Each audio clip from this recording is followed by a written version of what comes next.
The international community has spoken in no uncertain terms that there could be consequences should Uhuru Kenyatta and William Ruto be elected as president and deputy president respectively during the March 4th general election.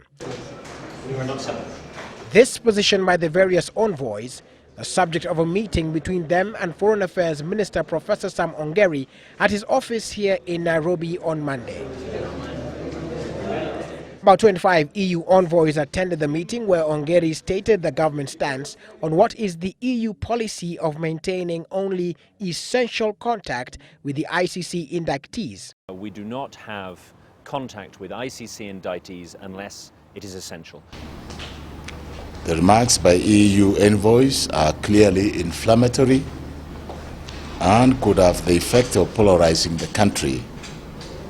Indeed, these elections are heavily contested, and statements warning Kenyans that the poll results, even in favor of certain candidates, will have consequences could amount to taking sides and even allegations of advanced rigging. However, in a rejoinder, the EU ambassador and head of the EU delegation to Kenya says they only expressed their stand on their relationship with persons facing trial at the ICC, and at no time did they say they will impose sanctions on Kenya.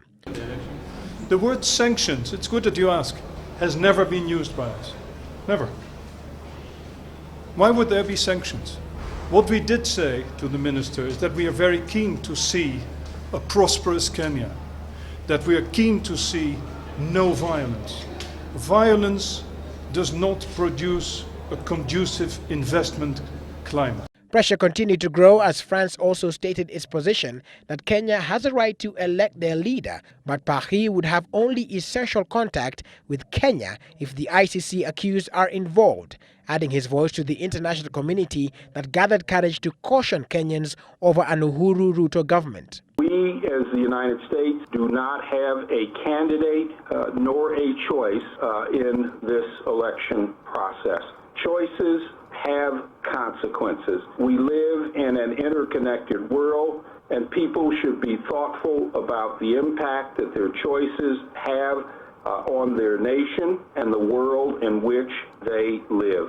It is clearly a dicey situation because while there exists a firm guarantee by the EU nations of impartiality as Kenyans go to the polls, the meeting between Ongeri and the EU diplomats failed to reach an agreement on the demand that an apology be made and that further threats be stopped forthwith.